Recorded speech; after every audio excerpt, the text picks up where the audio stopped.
Hello, everybody. Welcome to the United Stand. My name is Levin2K. I'm here to host a fan forum for you. We obviously have a positive result for the first time in a while, or at least since I've been on. I feel like I haven't been on a fan forum in a while, but I'm here with three amazing gentlemen who will be breaking down all the action for you. I'm here with Kevin Rashford. How you doing, Kev? Do you even have to ask, mate? Very, very well, thank you. How are you, sir?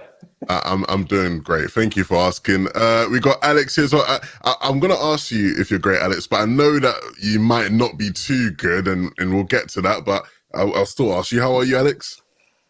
Relieved. I honestly, that last 10 minutes just seemed to last a lifetime, but I'm so relieved. Yeah, no, good. I'm glad you're here. I'm glad you're here. And then, of course, we got the one and only Jay right below me there. Jay, how you doing? I'm good, mate. Finally, I am back in an actual retro United jersey because I swore I wasn't going to wear one again until Solskjaer left. And now we got the news tonight that his assistant manager, Carrick, has also resigned. So, yeah, I am very, very happy. A win, and tomorrow is a new dawn, new day, new United. I'm very happy. Yeah, well, look, I think it's important. Let's start off with that because that's obviously the news that's just broken. Of course, we have the result to dissect and break down, and I'm sure we'll get to it. But in terms of Carrick, yes, Carrick has stepped down from the club. He's walked away. The announcement came sort of right after the game. And it's funny, guys, because of course a lot of people would have said, look, you should have went with Ollie when Ollie went last week or a couple of weeks ago, however long it was now. It feels like ages since this happened. But, you know, obviously the club asked him to stay. He had a job to do. They needed somebody to take care of the team while they made that decision on who was going to step in. And look, as much as many people probably wouldn't have liked Carrick to be the one in that position, he's done a good job. He got the results that we needed, and he's decided to step down on his own accord based off of what we're seeing.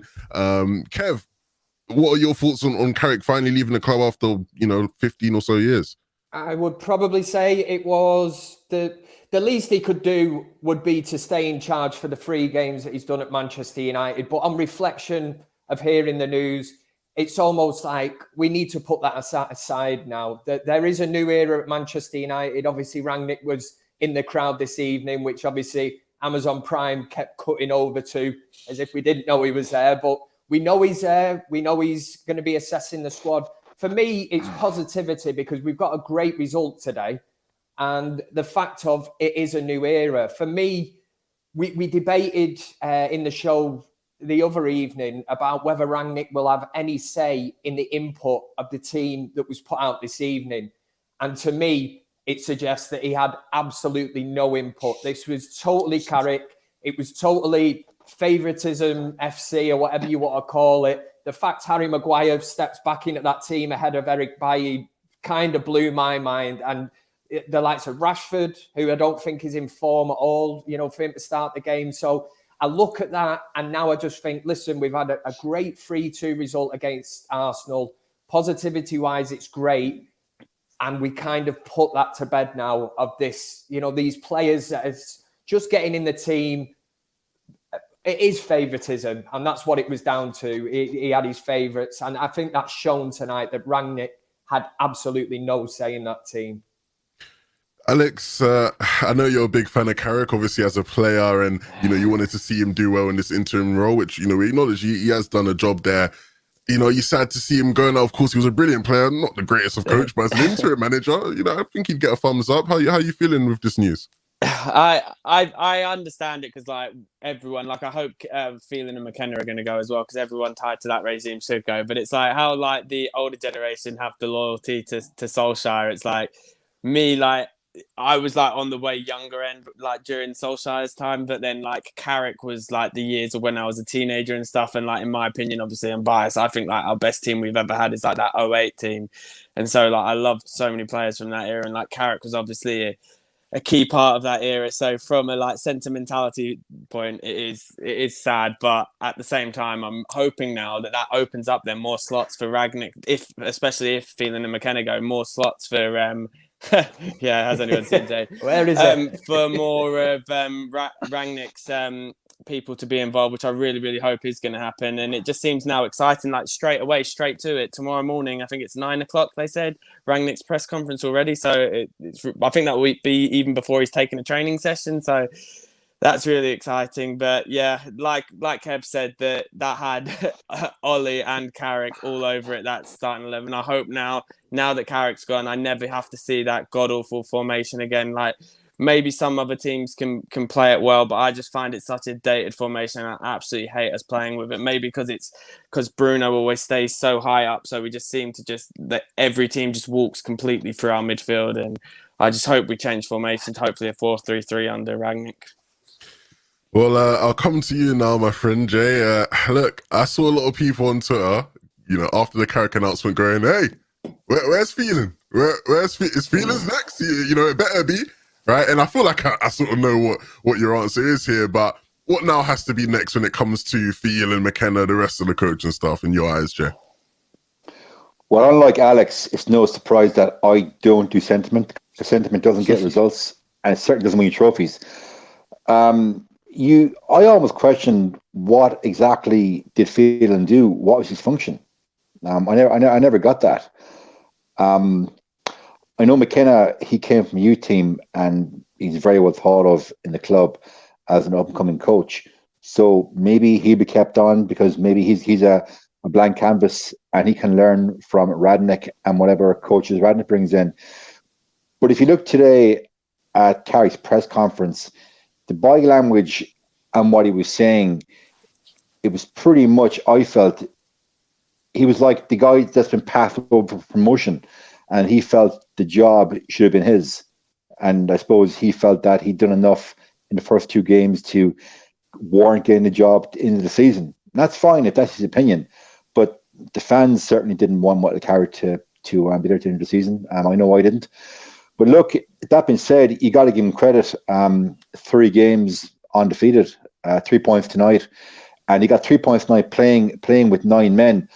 Marcus Rashford was a ghost. McTominay was a ghost that just passed the ball backwards. So to get 3 points with 9 men tonight, I give him full credit.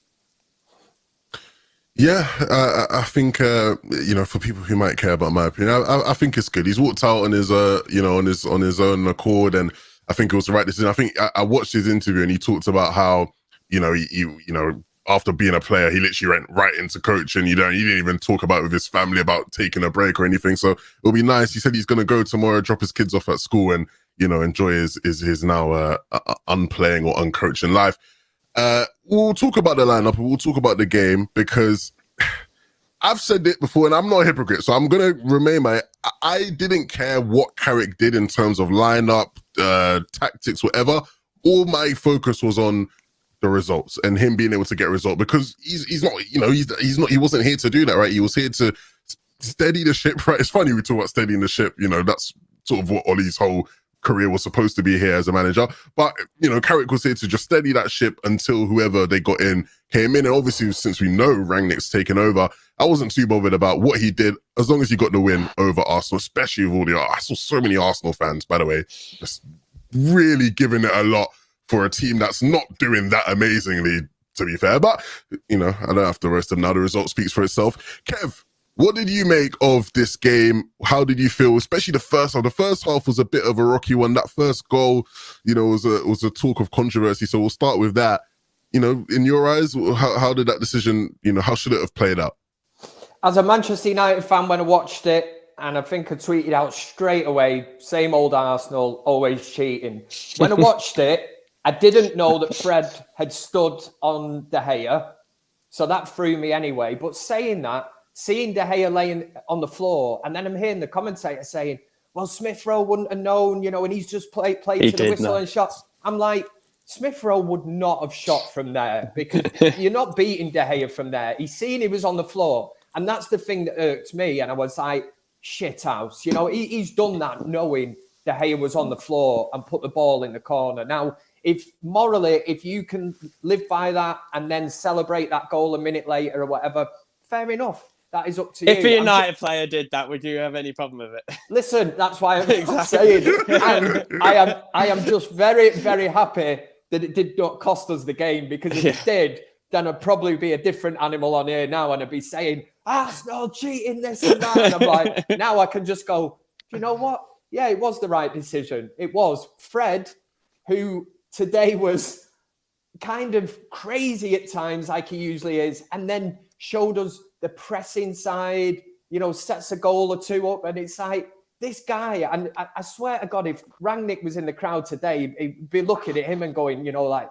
bloody hell, I've got, some, I don't know what to what accent is this, mate? I did German at school, but I didn't really listen. But it was something along them lines anyway. But he'd probably be looking at Fred and going, he's a bit rough around the edges, and we've spoke about it so many times on here. He needs to stay in his lane. The way against Chelsea when he picked that ball up and he gets a head rush and thinks, I'm Eric Cantona, I can chip the keeper from here. And you're like, you can't, mate. Just keep it simple. Pass the ball. That's what you do. You can press, win the ball, and give it. And if he keeps doing that, he will turn him into a really good player. And I think somebody of Rangnick's stature in football, if he can see that and he can play to that, and I've slagged Fred off, but I think we have to look at it coaching wise as well and say that if he's got somebody in his ear and he's coaching him and gives him a role in that team, I think he can do it really well. And the other one I would say today, again, favouritisms, Marcus Rashford, I thought was abysmal, absolutely abysmal. And it pains me to say that. Again, Jay says about sentiment, and I'm going down that route of obviously he's Mancunian or whatever, but maybe we have to start getting away from this because his place in this team now will be severely, severely under threat under the new regime, I think, because today he offered absolutely nothing, running down blind alleys, giving the ball away cheaply, and few instances there where Ronaldo was absolutely tearing his hair out. Yeah, I feel you on that. You said a lot there, and there's a lot to unpack, and I'm excited. Yeah. You've actually got me more excited to talk about certain things. We'll go back then to Fred. I don't want to talk too much about the hair thing, unless you guys want to, but I think the general consensus on it, I feel like, is, look, if it happens to you, you're not going to like it, of course, but if you were the other team, you're probably going to be frustrated if you didn't get it. So, like, it's one of those things where, we can be fickle as fans and humans. Like, it just happens. By the laws of the game, it was a goal. Maybe you could argue Arsenal should have given us the goal back because it was unmoral, whatever. Then I'm sure you get people going, well, the hair stood up right after, so clearly it was fine. I don't know, man. It's one of those messy things. At the end of the day, it didn't cost us, which I think was the big thing. And maybe if it had cost us, we would be spending a lot more time on this. I'll come to you, Alex. Kev mentioned Fred and how he had, a really interesting game, because at moments you're looking at him thinking, typical Fred, but then actually a lot of the time he was very key, of course, key in two of the goals we had in that game. Is this someone that you believe is going to be rejuvenated under, Rangnick? Is he now going to be one of the first names in the team sheet for you moving forward, Alex? I think with his style of play, you would think definitely, if you think just in the Carrick era alone, off the top of my head, he's been the Carrick era. That sounds the Carrick 3-game era. He's been like a crucial part in 4 of the goals, hasn't he? Like the 2 today and then the 2 in the Villarreal game, and like with he's just constant pressing, constant work rate and stuff. And I think he really will be a key player. I think he's been unfortunate over the years that partly he hasn't been in a good structure to play to his strengths. But if you remember, Pep originally wanted him, and so it shows that he does have clearly some ability. And I think if he is coached properly, that he can do it. He's been tied in with McTominay, and I know we've touched on McTominay already, but Jesus Christ, he was beyond bad today. And it's like Jay said, it was like playing with 10 men.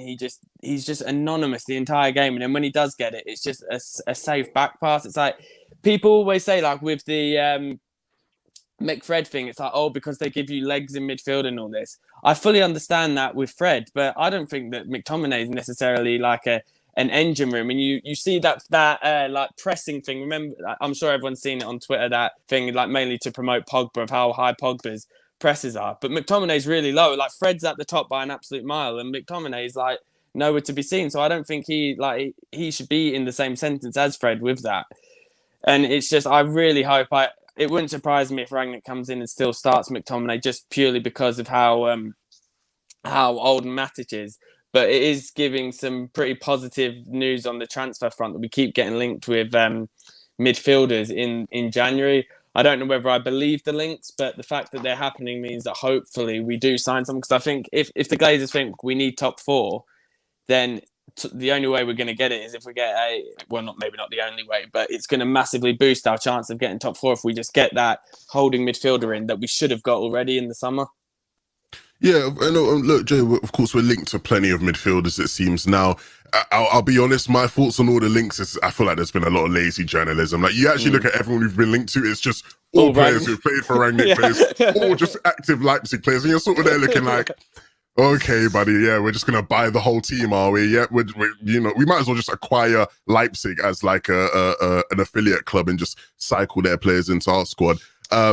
Jay, McTominay, you started on McTominay, and I asked you to sort of expand on this because, of course, Rangnick was in the stands, he was watching. I'm sure he was, a lot of people kept making comments about how he's making a lot of notes. Yeah, guys, that's what like anybody in that position will be doing, making notes. But I'm sure McTominay hasn't done himself any favors with that kind of a performance. If you're Rangnick, what are you doing with this midfield, and what do you do with McTominay? First of all, speaking of notes, here we are. Hey, right. McTominay's biggest contribution in the first half was that reckless tackle that he made on Partey just before half time. Complete necessary booking. Partey was miles from goal, and Scott comes rushing in. Stupid tackle. We've all discussed his lack of passing range. It's backwards. I saw somebody in the comments there. They actually said, a serious question, does Scott McTominay have a car that can only drive backwards? Marcus said in his own show many times that why is Scott doing this little ballet pirouette / jump before he makes a pass? So when McTominay is on the ball, guys, I know you'll all agree, it's just not, we said it before, the play just slows down. He's not going to find a 20 to 30 yard pass. It's just not in his locker. What does Scott McTominay offer us? Well, I think his pressing ability is about as useful as a broken iron. He can't press. He can run around, but he can't press.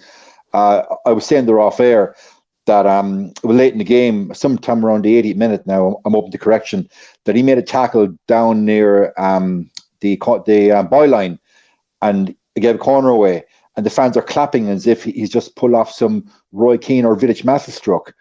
Like, I get the fact that match-going fans are going to see more than we see on TV, but any match that I've been to in my time, and I've seen Scott McTominay, I don't get it watching him live. I don't get it watching him on TV. If anyone in the comments wants to come and I say to me right now, Jay, Scott McTominay does X, Y, and Z for your team. He offers this and this. I'm open to correction, but I don't see what he can offer. Fred, on the other hand, I never thought I'd say this, guys, but I think with Fred, there's actually a player in there. Tonight, he had a game of extremes tonight. He got the assist. Now, I don't know, was he, if you watch it back again, was he actually in process of falling over the ball and just knocked it to Bruno? I don't know. I have to watch it again. I have to watch it again, lads. To give him credit, I think you can see his thinking where I think he wanted to take another step, then he realized, I need to just give it now. Otherwise, I could mess this up, kind of thing, right? I think he made the right decision, but I know what you mean. It did sort of look like he was looked a bit, what do I do here? Yeah. I get what you mean. It did look a bit, oh shit, what I do. It was that kind of moment. Then I felt then for the Arsenal equaliser, I felt Fred should have got a much tighter on Odegaard. Odegaard had a free shot from 20 odd yards. So that's another mark against Fred. But his tackling was spot on, lads. It was. I think Fred can press. Unlike Rashford and Scott McTominay, he can press. And then 86th minute, he made that crucial interception. I can't remember which player it was. Someone in the comments will know. And, that's kind of a interception where literally he's doing Eric Bailly for us. He's putting his body in the line. The game is 3-2.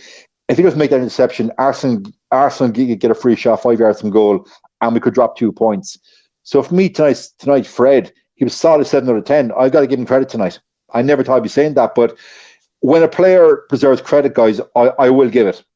And I've been hard on Fred now for a year and a half, but tonight, apart from the first half, second half, he was a different player. Yeah, I think a lot of people would agree with you on that. I saw someone in chat saying, yeah, let's give Pastor Fred his flowers. Definitely deserving of that. And look, on the topic of sort of players trying to make an impression for Rangnick, because of course we know he's coming in tomorrow. You know, you guys already sort of brought up his name a couple of times here. Marcus Rashford, you know, definitely hasn't helped himself. There is, you know, a conversation that is starting to be had around Rashford in terms of, you know, what is his place in this team moving forward? What is he, you know, really able to provide us? Last season, he had a lot of output, right? And I think you always get that when there's a player who just their raw output is so high, they're just getting you goals, you know, when you need it, assists, whatever, you know, you can almost, you know, neglect and forget some of their wrongdoings. But in this case for Rashford right now, he's not able to provide us that raw output, and it doesn't seem like he's able to really get much out of anything at the moment. Kev, what are you doing with Rashford right now if you're Rangnick coming into things? I'm not by any means saying he's written off and that he's done. I'm not trying to sell Rashford right now, but there is definitely cause for concern about his current form. I think we've all agreed that every player has got a clean slate from now on, so they will have a chance to impress the new manager. But the thing that annoys me with Rashford is if he's going to complain and say that he's taking time to get up to speed because of the injury, and obviously he had the operation, that should have been done before the Euros, and he knew that himself. It was only the fact that he wanted to go to the Euros that prolonged that surgery, and which has hampered, you know, Manchester United and being at Manchester United. It meant that he had surgery before the season started, which was written off, what was it, about 3 months of Manchester United season. And what, for England to bring him to the Euros, bring him on in whatever minute and miss a penalty, and, you know, he wasn't really part of that squad, and he never got anywhere near it, really. So as a Manchester United fan, it kind of annoys me that, because other players in the past, probably for the sake of the club career, would have had that operation before the Euros. You would have had a pre-season in the summer and then straight into the season. Now, if he wants to argue the fact that he is playing catch-up, then it comes down to a managerial decision. He shouldn't be anywhere near that team. He looks well off the pace. He looks far from what we know he is. We know he's got explosive pace, but at the minute, like I said earlier, at the risk of repeating myself, he's running down blind alleys. He's not doing the simple things. There was a couple of instances out on the right-hand side. Hold the ball up, you know, even if you need to come back. But no, he keeps going. And very, very frustrating. I don't know whether he's trying too hard or if that even is a thing. But yeah, for me, at the minute, he shouldn't be near that team. And it's the reason I'm happy that this kind of era is over. And I've seen a few people in the comment section saying that I don't know how we're disrespecting Michael Carrick, because he was a great servant for the club. He's just taken over three games or whatever. He's got us through that, and he's resigned. And he was part of it, you know, Ole Gunnar Solskjaer's team. I'm sorry, I'm going off topic here. There was a few people saying that we're disrespecting Michael Carrick. I don't understand that. I would say, well, thanks for everything you've done. You've took us through these last 3 games or whatever. But today proved to me that nothing changed. And how can you drop Bruno Fernandes against Villarreal, Ronaldo then against Chelsea, a massive call, and then you go into a game today where you just bring Harry Maguire straight back in? So to me, it just suggests that absolutely nothing's changed and wouldn't have changed if he stayed in charge, even as interim manager till the end of the season. And then I think he just topped it off, probably to go, there you go, Ollie, this one's for you. We'll bring Donny van der Beek on with a couple of minutes left as well. Just that's what you used to do, mate. We'll bring him on as well. It was like, all right, sound, you know. Well, obviously, Carrick did have a say in with Solskjaer about the setup of the team. So I'm kind of glad it's come to an end. But I'm not disrespecting Michael Carrick. I think it was one of the best midfielders I've seen of his generation at Manchester United. Totally underrated. And the fact that England never chose him was Manchester United's gain. And I've always said that. Even the first time when I was on the United stand, never would have disrespected Michael Carrick. So he walks away with his head held high if that's the way he wants to look at it. Yeah, no, for sure. Look, I'll come to you, Alex. When it comes to Rashford, because we'll track back to Rashford here, a lot of people have been questioning, his decision-making. And I feel like that has been a real issue for him. You know, a lot of the sort of the buzzwords that are going around is like he's head down, shoot first. That's his sort of mentality, and it does affect him. It does hurt him at times. how do you feel about Rashford now in terms of what he provides for us and what he can provide for us, moving forward under Rangnick, and whether you believe there are better players to sort of play in that position? Of course, yeah, he's in bad form, and I hope he doesn't stay like this. But even just as a whole, Rashford as a player, what he offers, is he someone who you believe is going to be in the team and has a real future to be in this team long term? Well, as a side note to start off with, I don't understand why we pay 75 million for a right winger, and then we go into the game and play that right winger on the left wing and play the left winger on the right wing. Like, it's obviously not the reason why Rashford underperformed today, but he didn't swap they didn't swap wings until like the 76th minute. I think actually it might have been when Rashford came off. Then Sancho goes right wing and Lingard went left wing, and it makes absolutely no sense in terms of Rashford overall. I've said for a while, like since he's come back from this injury, when he started games, he's been poor. When he's come off the bench in games, he's been great. So I feel at the moment he should be an impact player. But the advantage for Rashford on his side of things is that Martial isn't in the best of form. Greenwood doesn't really play on the left wing, and then Ahmad's just a kid. So it'll be interesting to see when Rangnick's in and he sees them all in training who he chooses. Can he turn Martial into a hard-working, high-pressing winger? Can Rashford, with the proper coaching, turn into that sort of player? Or if everyone does truly have a clean slate, could someone like Ahmad burst through the ranks and then start getting games there? You never know if he is actually being honest about having a clean slate. I don't see it happening, but you never know. But it is frustrating because I know a lot of people don't seem to rate Rashford, which I don't get, but I do fully understand the decision-making thing. And it's just, he does have a lot of ability. It's just, it is that decision-making at the end of the day. So for the time being, I would have him as an impact player, but then it's just the question of who we bring in. I'm not against starting Martial there if we can get Martial into the form that we know he can get to, but it's just he hasn't shown that form for a while, so it's a bit hard. Well, I'll come to you, Jay. What would you do in that position? Who would be your go-to, since right now it just doesn't seem like Rashford can really get much out of games right now? Okay, I agree with the points that both Alex and Kevin touched upon. Kevin, like you raised a good point regarding the operation that he had between the Euros and starting the season for us, where I would be of the opinion that he should have not gone to Euros, had the operation, and now he, theoretically speaking, will be firing on all cylinders. But to Rashford's credit, last season, he did play a lot when injured. And that was during when he had a rich vein of form on the left, I hasten to add, when he had great synergy built up with Luke Shaw. Tonight, he's back over on the right. Now, look, guys, tonight, he did get the assist for Ronaldo's goal in the 52nd minute, so we got to give him his flowers for that. But I have put out some bits from his play here. There's a moment there in the 63rd minute. Maguire, of all people, hits a lovely deep ball, a crossfield pass to Rashford. Pass. It was a lovely, to be fair, it was a lovely pass. It was Lindelof-esque. I don't know. Was Rashford trying to shoot? Was trying to cross? What was he trying to do?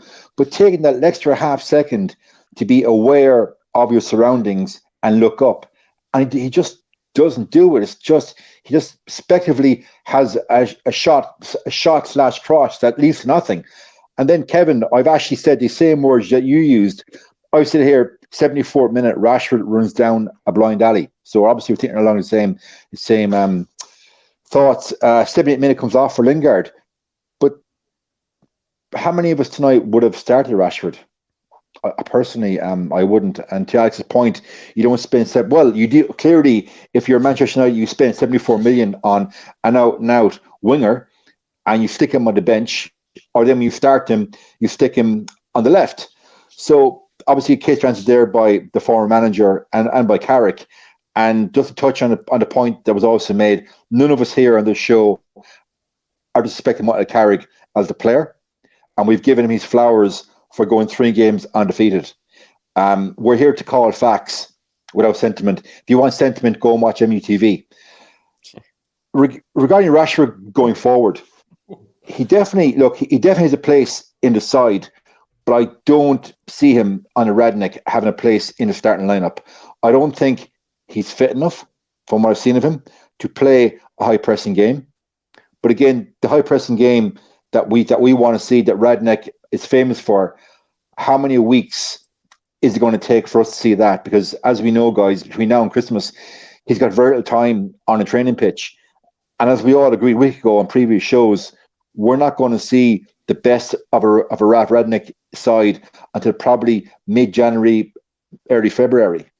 So the jury is definitely on Marcus Rashford.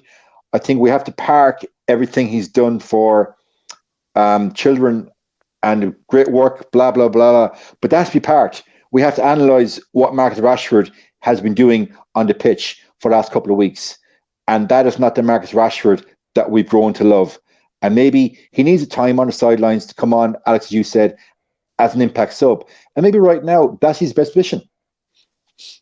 Yeah, I definitely hear you on that. I wanna bring some different opinion here, and I'll come right back to you on this, Jay. You referenced Sancho there, the £74 million signing. You used the term sort of out and out winger, and I'd like to question you on this, because I think there are a lot of people that probably feel that that's unfair to Sancho to describe him as that, because I think he's much more than that as a footballer, right? You look at what he did when he was at Dortmund. He had successful spells playing off the right, off the left, and even down the middle as like a number 10 at times. I'm not saying you said this, by the way, because I know you haven't said this, but sometimes I see this misconception that like he is just like a typical like winger, almost like a just run down the wing with pace and cross. Like he's much more than that as a footballer. And off the left today, I know a lot of people don't want to see him off the left because we did buy him to be on the right, and I agree he should be playing there. But, he was involved in both of them goals, that Fred, sort of had a big say in it as well, playing key passes there. Is it fair to say that he's sort of become a lot more comfortable now? Because I want to know how you guys felt he performed as a whole, but I'm not seeing many people referencing, he had two, pretty nice passes to help those, goals to actually happen. How are you feeling about Sancho now? Do you finally feel like he's warmed in? Obviously, he played off the left. Did you feel like he did well there? Is he more than just this out and out right winger to you? Where do you stand on him right now? Okay, first and foremost, the very fact that we've always we've seen glimpses of Sancho the last month, and the very fact that we've always seen glimpses of him is an indictment on the previous manager. How good would Sancho be right now if Sancho had been playing for us week in, week out since October or September when he was fit? I think we'd be seeing a much better Jadon Sancho. Jadon Sancho has grown into the role. I was probably wrong in my phrase I use, out and out winger, because he's not the kind of winger like an Adama Traore, for argument's sake, where he's going to beat the fullback with raw speed and power, skip past the fullback, whipping across. That's not Sancho. Sancho can do it, but that's not his full game. Sancho, for me, he's a systems winger. He's short, intricate passing, give and go winger. But unfortunately, under the tactics that have been employed by the previous incumbent, he didn't fit the system. I think he is tailor-made to fit the Redknapp system. And we're going to see the best of Jadon Sancho in the coming months under Redknapp. We really are. I'm happy to hear you say that. I'm going to come to you now, Alex, because I'm not saying you have an agenda. I'd never accuse you of such a thing. But whenever I ever try mention Sancho, you always happen to mention one of my other favourite players, I should mention, Mason Greenwood. There were a lot of calls actually for Mason Greenwood to make an appearance because of how bad Rashford was. But, seeing Sancho playing off the left this game, do you now think maybe you could see your boy, Mace come back in off the right and Sancho plays the left? Like, is that something you'd be interested in? Are you now more satisfied with how Sancho is currently performing in the team, or do you still want to see a bit more from him? Because I thought he was excellent today. I thought he showed his class. Well, not excellent in the context of like throughout the game, 90 minutes, brilliant. But I thought he showed, that he's a lot more comfortable now. He showed us glimpses of what he can do. No, yeah, I thought he had a really good performance as well. And what's been impressing me as well, and Carrick touched on it the other day and stuff, it's like we've all known his like attacking abilities, but I didn't really realise how good he's been like defensively recently. I found really good, like his work rate and like the tracking back and helping defending and like the tackling and stuff. I think has been really good. But yeah, I was talking before about the reason why Rashford can't really necessarily be dropped is because we have no one on the left wing. I mean, I prefer Sancho's performances on the right wing because I feel like that's where he's played his best stuff when he has got the rare chance to play there. But it could be an option to bring Mason back in, because if Mason can get back to his best form, if Martial and Rashford aren't in their form, then that could be an option. But then it's like people at the moment are wanting which we haven't really seen that much of it. We got the one Luke Shaw cross into Ronaldo for the header, but people were wanting us to be putting in all these crosses that we always dreamed of onto Ronaldo, and we haven't really seemed to be doing it. And I feel like if you play Greenwood there, I don't think he's easily capable of doing it, because we saw like that Cavani goal last season where he put in that like perfect cross in for Cavani to score, but he doesn't necessarily do that because he's always looking to cut in on his left and shoot. But with, like I said, with Rashford and Martial's form, well, it's a bit harsh to say Martial's form, but with Rashford's form, it would be an option. But again, we've been desperate for a right winger since Ronaldo really left the first time, and it's like to finally buy one, and then just literally, what has he played, like 90% of the time on the left wing? Which I know, like you said, he Feels can. that way. But like with Dortmund, he did play a lot of times on the left wing. Like I think I saw on the actual like breakdown of his whole Dortmund career, it was pretty much 50-50 on It's both really sides. close, So yeah, so he can play it, and for England, I think he normally plays left wing as well. So it is something he can do, but I just feel like it's more the sense we don't have a right winger, so why play our only right winger on? Well, we have Ahmad, but why play our only right winger on the left wing? It's just typical Man United, really. That's the sort of thing we do: wait for one for ages and then just play them completely out of position. But I am a lot, because I was actually one of the people that were a bit unsure when we signed him, because I'm always hesitant with Bundesliga players anyway, because we've seen so many of it plays their strength, the open space and stuff that you get in that league compared to the Premier League. And with England, I've always seen Sancho struggle against these lower blocks, but in the recent weeks, he's been, I hold my hands up and say he's been absolutely brilliant. And not just even the last 3 games, even in the run-up before these last few games, you've been seeing glimpses, and it shows, like Dortmund fans always said, I don't know if it's every season or if it's just last season, but I think it's been every season, that he takes a long time to get going once the season starts. And then by like end of November, beginning of December, he grows into it, and he always is on droughts like the first 2 months, like how Harry Kane always seems to be as well in August. And then once he gets going, he really gets going, and we're really seeing the best of him now. And I think he might just be a confidence player as well. But yeah, long may it continue, and he is a guaranteed starter now for me. I like that. I like hearing that from you. Look, I want us to talk about some of the Portuguese players, because we got 3 amazing Portuguese players that were in this side, and one of them in particular showing us once again why he is considered by many the greatest footballer to ever step foot on a pitch, scoring 800 and 801 in this game. Really, being a shining light for us. At first, he was starting to get on my nerves, right? When he did like a couple bicycle kick attempts and stuff, I was starting to go, Ronaldo, because after all the Ballon d'Or controversy, he wanted to have a spectacular. Like you just know Ronaldo how he is. He wanted to just hit a bicycle kick in like the first 10 minutes after everything that happened in the Ballon d'Or, but he did still deliver, and it was still an impressive performance. Kev, what did you make of our Portuguese Magnificos today? Starting off with Ronnie.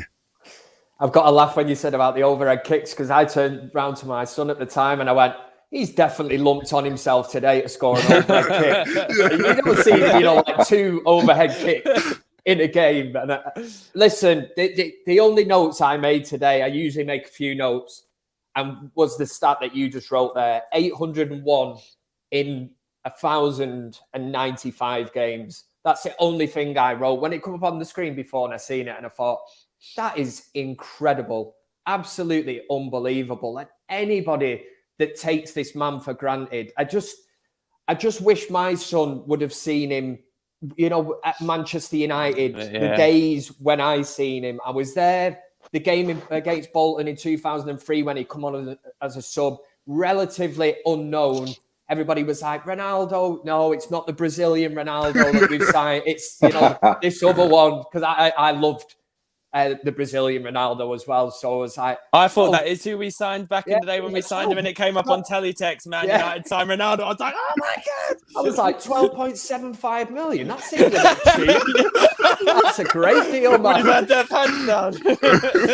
But I was there that day, and honestly, the impact that he made on that game, I remember coming away as an 18-year-old lad, which Ronaldo was at the time. Me and my mate were like, what have we just watched? And I was like, if this lad can brush up, and this is where I compare Rashford in a way. I'm not comparing him to Ronaldo.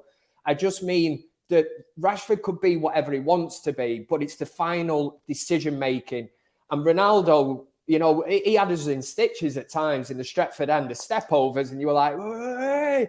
And he was that good, but it was just like his final thought process, know when to cross the ball, know when to take it in, know when to shoot.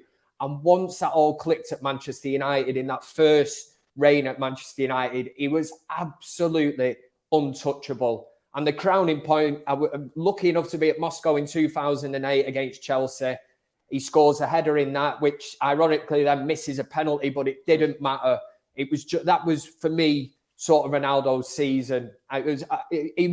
He still is incredible. He's not the player he was then, and it's the one reason, sentiment-wise, I didn't want to get bogged down with it when he come back to Manchester United, thinking, I know he's not going to be the player that he was, the flying winger when he left. But listen, what he has done at Manchester United already, and I'll dig out my old friend Paul Merson, who supports Arsenal.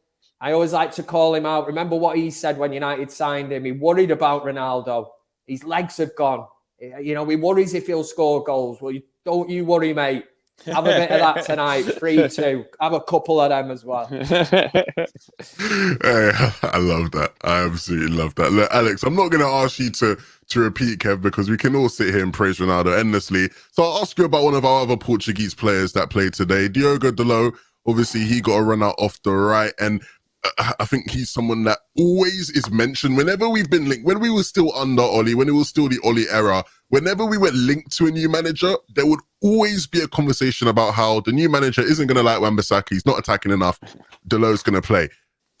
Did you think Dalot made great use of his opportunity? If you're Rangnick, are you seeing that performance from Dalot and thinking, maybe, I don't know, they play Wan-Bissaka every week, but actually they should be playing this guy? I mean, it wasn't like a mind-blowing performance, but I thought he actually did have a good game. I thought he had a better game than Telles did on the opposite side. I was saying to Jay before we went off the air that I was complaining about McTominay all game, and then I was like, oh, McTominay just played a absolutely unreal pass, so maybe he hasn't been that bad. And then it turned out when they showed the replay that it was Dalot. I can't remember who he passed it to, but it was, Jay, you probably have it in your notebook, of that one when he was like quite central and he passed it like through to someone out on the right hand side. It was an absolutely outrageous pass, but yeah, it was to Lingard. Oh, was it Lingard? Yeah, it was such a good pass. But overall, I mean, it can have he could potentially come in and give Wan-Bissaka a run for his money. Like Dalot is another one that under Oli, he didn't even really get a chance to prove himself. Like if Wan-Bissaka was to be out of form, he was one of Oli's favourites. So you're not going to get the run of games. I think this would be like under Rangnick, I think would be Dalot's last real chance to have a go at it, because I feel like if he isn't getting a run of games in this next 6 months, then he'll go in the summer. But then we also have Ethan Laird to come in, who's doing real good things in the Championship, to potentially go against Wan-Bissaka. But I feel like with stuff like this, and maybe Rangnick doesn't give a damn about it, but I think he will, because the same applies to Maguire. I feel like when you've paid that much money for players, like between Maguire and Wan-Bissaka, we paid 130 million. So say he comes in and wants to play Bailly and Dalot, are the club going to accept 130 million worth of defenders just sitting on the bench and not being played? Because politics does come into it with that.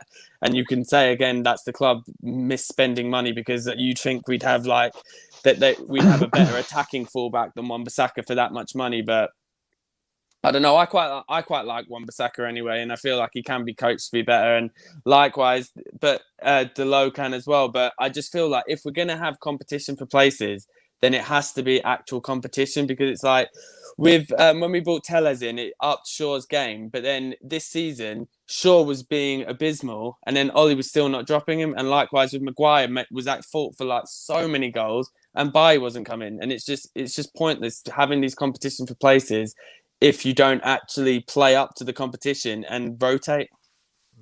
Yeah, nah, I hear you on that. I'll come to you, Jay, in terms of, you know, are you feeling this is an opportunity now for Dalot to take?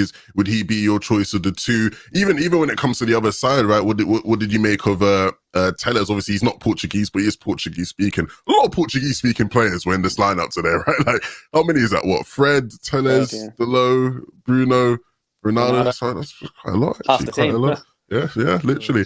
What did you make of it, though, Jay? Well, I think tomorrow morning, Rangnick comes in, there's no sentiment. There's no loyalty to any player. There's no the only loyalty Radnick has is to himself and his convictions.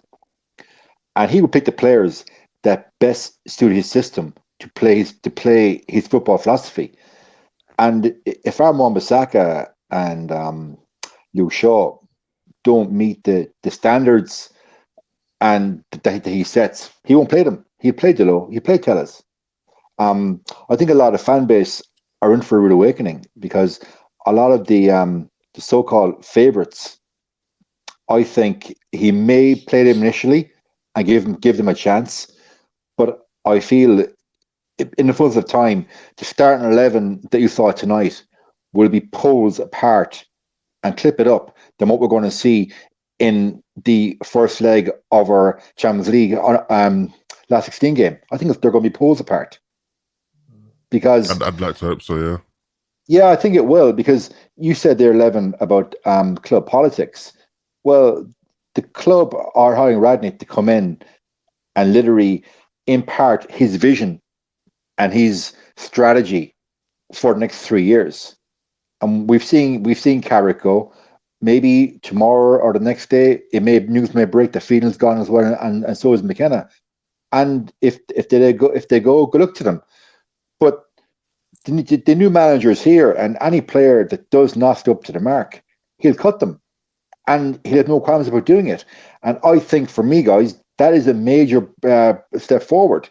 And if we see a Marcus Rashford on the bench, Luke Shaw on the bench, well, so be it. He won't do it with Maguire, though, I don't think. I think he will. I think he'll give Maguire.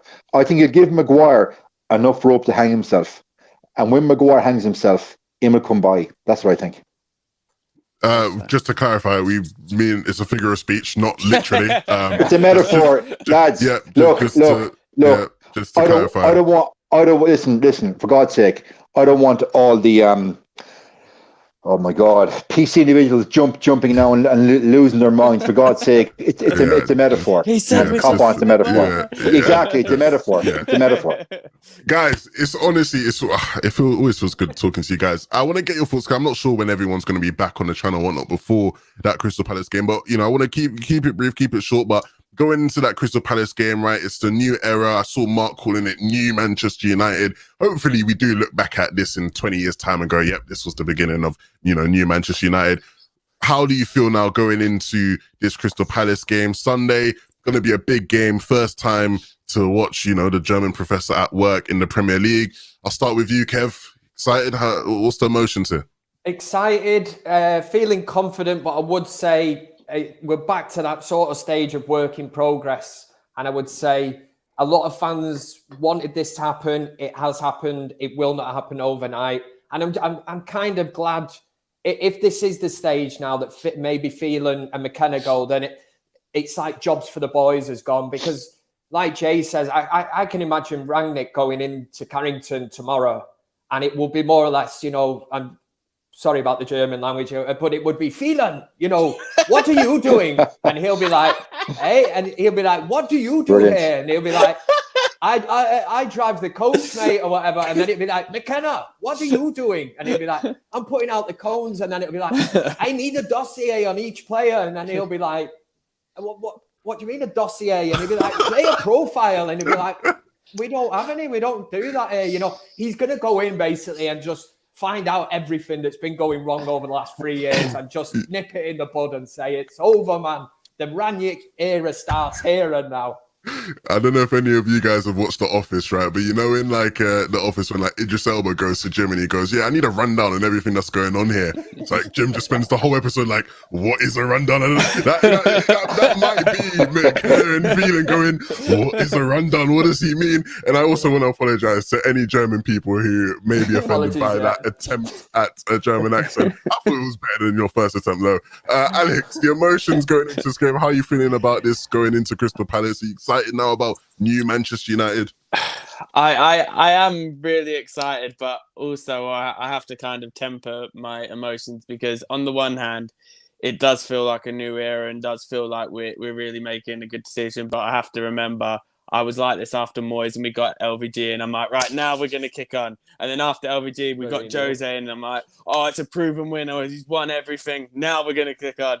And then it's like with each passing year, we're getting more and more years away from 2013 when we last won the league. And it is starting to get a bit worrying of like how long it's going to be till we win one of these major trophies again. Champions League now, God, my math's terrible. What is it, like 13 years?